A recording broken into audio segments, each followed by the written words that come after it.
اب یہ اللہ نے خصوصیات بیان کی ہیں ان لوگوں کی جو عقل مند ہیں۔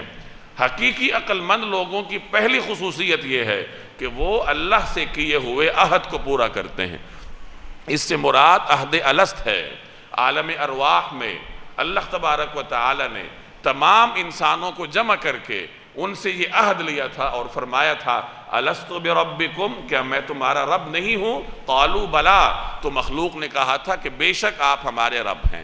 اب یہ ایک معاہدہ تھا، ہم عالم ارواح میں اللہ سے یہ عہد کر کے آئے ہیں کہ آپ ہمارے رب ہیں اور ہم دنیا میں آپ کی بندگی کریں گے، اور اسی عہد کو یاد دلانے کے لیے اللہ نے انبیاء کو بھیجا ہے۔ 1,24,000 کے قریب انبیاء دنیا میں تشریف لائے، انسان کو عالم ارواح میں کیا گیا وعدہ یاد دلانے کے لیے کہ دیکھو تم نے اللہ کی بندگی کرنی ہے، تم اللہ کے بندے ہو، اللہ نے تمہیں اس خاص مقصد کے لیے دنیا میں بھیجا ہے۔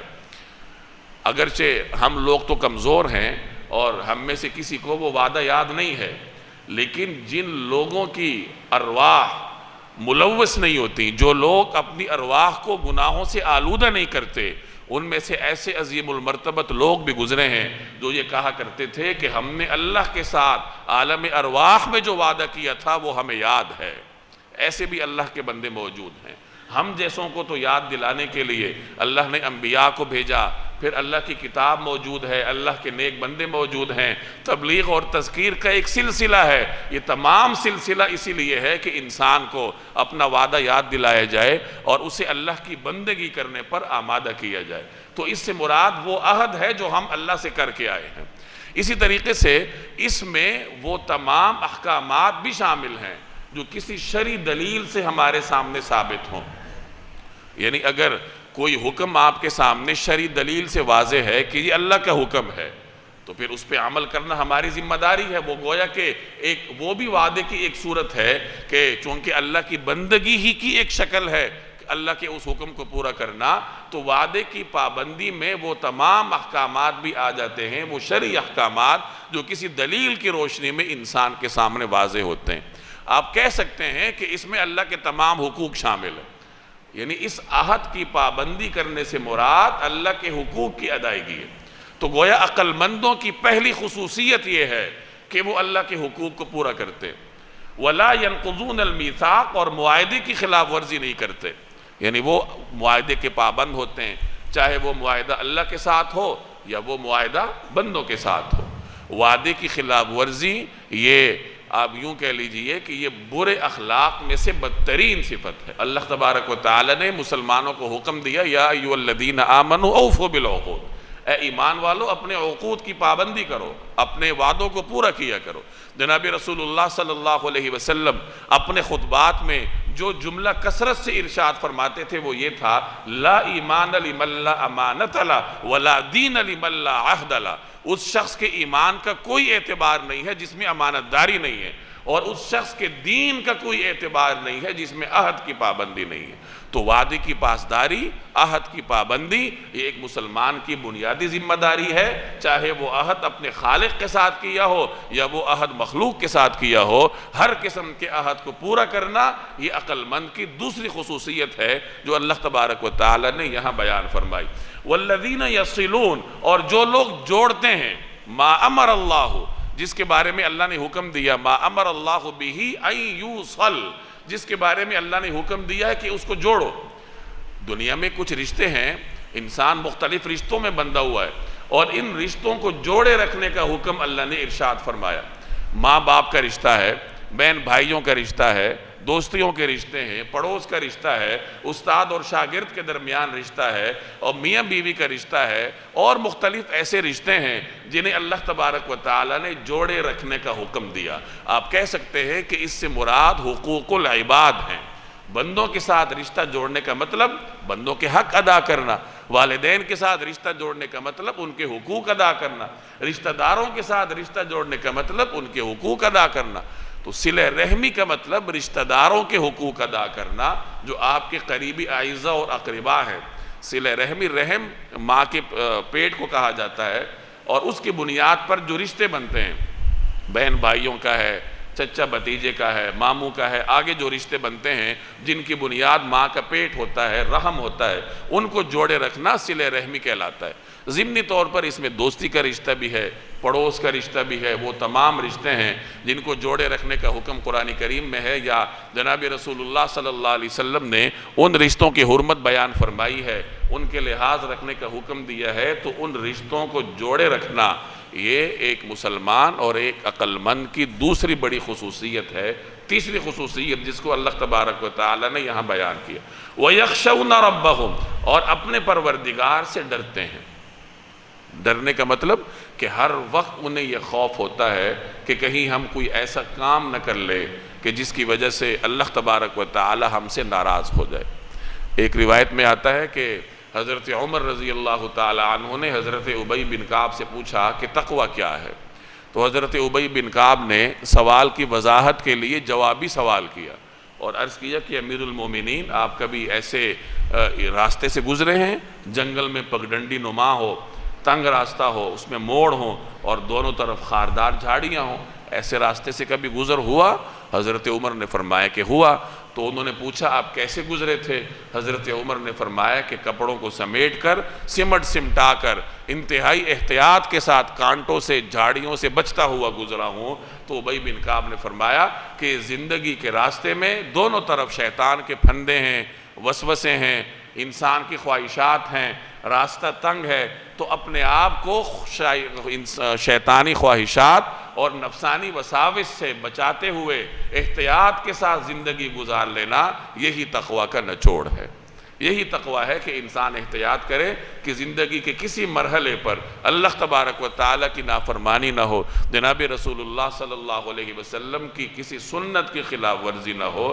تو فرمایا وَيَخْشَوْنَ رَبَّهُمْ، اور اپنے پروردگار سے ڈرتے ہیں، وَيَخَافُونَ سُوءَ الْحِسَابِ، اور حساب کے برے انجام سے خوف کھاتے ہیں۔ ان کے سامنے آخرت ہوتی ہے، ہر وقت ان کے سامنے حساب ہوتا ہے کہ میں نے جو بھی کام کرنا ہے اللہ تبارک و تعالیٰ کے سامنے میری پیشی ہونی ہے، میری زبان سے جو بھی لفظ نکلے گا اللہ جل جلالہ کے سامنے مجھے اس کی وضاحت دینی پڑے گی۔ ما یلفظ من قول الا لدیہ رقیب عتید، آپ کے الفاظ بیکار نہیں جاتے، آپ اپنی زبان سے جو بھی لفظ نکالتے ہیں اللہ کی جانب سے نگران موجود ہے، آپ کے اس لفظ کو ریکارڈ کرتے ہیں، آپ کے نامہ اعمال کا حصہ بنتا ہے، اور کل قیامت کے دن آپ کا وہ لفظ، آپ کے وہ تمام الفاظ، آپ کے تمام اعمال آپ کے سامنے ہوں گے۔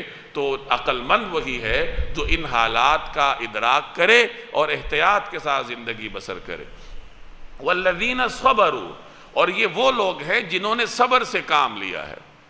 صبر اپنے آپ کو روکنے کو کہتے ہیں، اپنے نفس کو روکنا۔ اس کے مختلف صورتیں ہوتی ہیں۔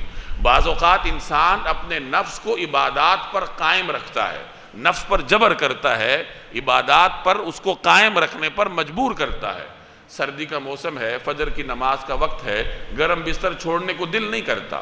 آپ کسی دوستوں کی محفل میں بیٹھے ہیں اور خوش گپی چل رہی ہے، میچ چل رہا ہے اور نماز کا وقت ہے، تو آپ کا نماز پڑھنے کو دل نہیں کرے گا۔ لیکن ایسے موقع پر اپنے اوپر جبر کرتے ہوئے دوستوں کی محفل چھوڑ کر نماز کے لیے چلے جانا، بستر چھوڑ کر وضو کر کے مسجد میں نماز کے لیے حاضر ہونا، یہ بھی صبر کی ایک قسم ہے۔ اسی طریقے سے اپنے آپ کو گناہ سے روکنا، دل چاہتا ہے گناہ کرنے پر، گناہ میں اللہ نے لذت رکھی ہے تو دل چاہتا ہے کہ اس لذت کو حاصل کر لیا جائے، یہ گناہ کر لیا جائے، اس موقع پر آپ اپنے آپ پر جبر کرتے ہیں، یہ بھی صبر کی ایک قسم ہے۔ اور اگر کوئی آزمائش آتی ہے، اس آزمائش پر اپنے آپ کو روک کر رکھتے ہیں اور خاموشی سے کام لیتے ہیں، اللہ تبارک و تعالیٰ کی رضا کے خلاف کوئی جملہ نہیں کہتے، یہ بھی صبر کی ایک قسم ہے۔ اور اسی صبر کو ہمارے معاشرے میں صبر کہا جاتا ہے۔ تو صبر کا یہ وسیع مفہوم ہے کہ اپنے نفس پر جبر کرنا، اس پر قابو رکھنا، عبادات پر قائم رکھنا، گناہوں سے اس کو بچانا، اور مشکل حالات میں اللہ کی رضا کے خلاف کوئی جملہ یا کسی عمل سے اس کو روکنا، یہ صبر ہے۔ اور عقل مند لوگ اس صبر کی تمام صورتوں پر عمل کرتے ہیں۔ اور کیوں کرتے ہیں؟ ابتغاء وجہ ربہم، اپنے رب کی خوشنودی کی خاطر۔ وہ یہ تمام کام اپنے اللہ کو راضی کرنے کے لیے کرتے ہیں۔ وَأَقَامُوا الصَّلَاةَ، اور نماز قائم کی ہے۔ نماز یہ ایمان کے بعد سب سے عظیم عمل ہے، اور قیامت کے دن سب سے پہلا سوال نماز کا ہوگا۔ جناب رسول اللہ صلی اللہ علیہ وسلم نے ایک مرتبہ ارشاد فرمایا کہ میرا دل چاہتا ہے کہ اپنی جگہ کسی کو مقرر کروں، وہ نماز پڑھائے، اور میں کچھ لوگوں کو حکم دوں، کچھ نوجوانوں کو حکم دوں، وہ لکڑیاں جمع کریں، اور میں جا کر ان لوگوں کے گھروں کو آگ لگا دوں جو بغیر کسی عذر کے مسجد میں جماعت میں شریک نہیں ہو رہے۔ تو نماز کی تو اہمیت ہے ہی، جماعت کی بڑی اہمیت ہے۔ وَأَقَامُوا الصَّلَاةَ، اور نماز قائم کی ہے، وَأَنفَقُوا، اور خرچ کیا ہے، مِمَّا رَزَقْنَاهُمْ، جو ہم نے انہیں رزق دیا ہے۔ اور خرچ کس طرح کرتے ہیں؟ سرًا، خفیہ بھی، وعلانیہ، اور اعلانیہ بھی، دونوں طریقوں سے خرچ کرنے کی اپنا اجر ہے۔ آپ اگر کسی کی مدد کرتے ہیں خفیہ طور پر، اس کا بھی اجر ہے، اور کسی کی مدد کرتے ہیں اعلانیہ طور پر، اس کا بھی اجر ہے۔ ہاں، اعلانیہ طور پر کسی کی مدد کرنے میں خطرہ ہے کہ آپ کے دل میں ریاکاری پیدا ہو جائے گی، آپ کے دل میں کبر پیدا ہو جائے گا، عجب پیدا ہو جائے گا کہ لوگ میری تعریف کریں، اور خفیہ طور پر مدد کرنے میں کسی قسم کا کوئی خطرہ نہیں ہے۔ حضرت امام زین العابدین علی بن حسین سے منقول ہے، وہ یہ فرمایا کرتے تھے کہ خفیہ طور پر صدقہ دینا اللہ تبارک و تعالیٰ کے غضب کو ٹھنڈا کرتا ہے۔ اور امام کی اپنی، یعنی امام زین العابدین کی اپنی عادت یہی تھی کہ وہ رات کی تاریکی میں مدینہ کے مختلف گھروں میں بیواؤں کی، غریبوں کی، یتامہ اور مساکین کی مدد فرماتے تھے، اپنے کندھے پر لاد کر اناج کی بوریاں ان تک پہنچایا کرتے تھے، اور انہیں خبر بھی نہیں ہوتی تھی کہ یہ ہمیں بوریاں دینے والا ہے کون۔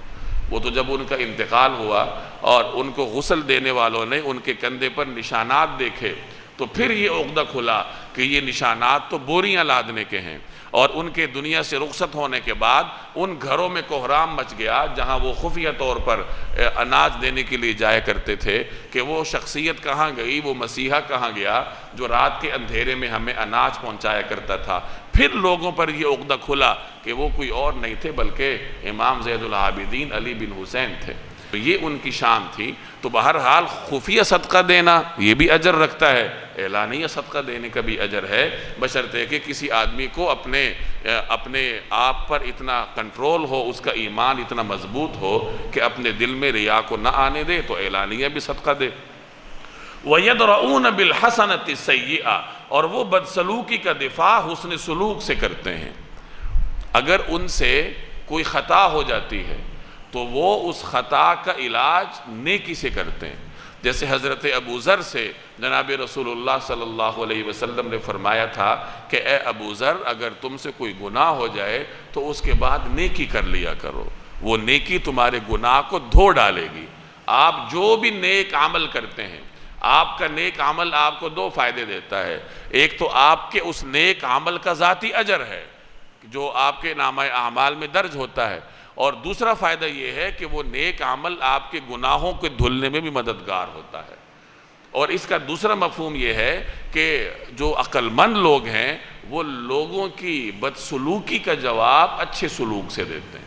اگر کوئی ان کے ساتھ بدسلوکی کرتا ہے تو وہ جواب میں بدسلوکی نہیں کرتے بلکہ وہ ان کے ساتھ اچھا رویہ اختیار کرتے ہیں۔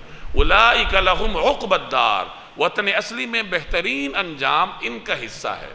یعنی یہ جو لوگ ہیں جن کی یہ خصوصیات بیان ہوئی ہیں، یہ حقیقی عقل مند ہیں، اور آخرت میں حقیقی حصہ ان لوگوں کا ہے۔